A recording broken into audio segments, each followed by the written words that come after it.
Знаете ли вы, что до 20 мая также планируется организация авиарейсов по следующим маршрутам? 18 мая Ташкент, Москва, Ташкент. 19 мая Ташкент, Санкт-Петербург, Ташкент. 20 мая Ташкент, Москва, Ташкент. 21 мая Ташкент, Стамбул, Ташкент. 22 мая Ташкент, Лондон, Ташкент. 23 мая Ташкент, Новосибирск, Ташкент.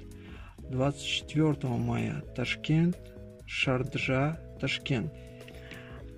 Во сколько эти рейсы будут выполняться, мы еще уточним и разместим ролик по данному вопросу на данном канале. Работа по организации чартерных рейсов для вывоза соотечественников из других стран продолжается. В первую очередь на родину будут возвращены пожилые, больные, беременные, граждане и женщины с детьми.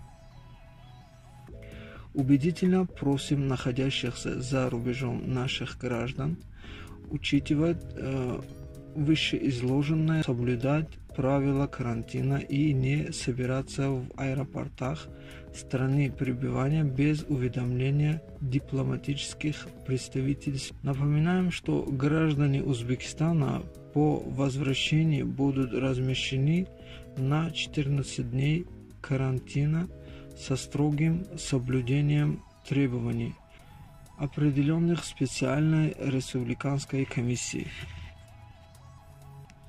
На этом все, друзья. Подпишитесь на канал, чтобы не пропустить новые рейсы. До новых встреч!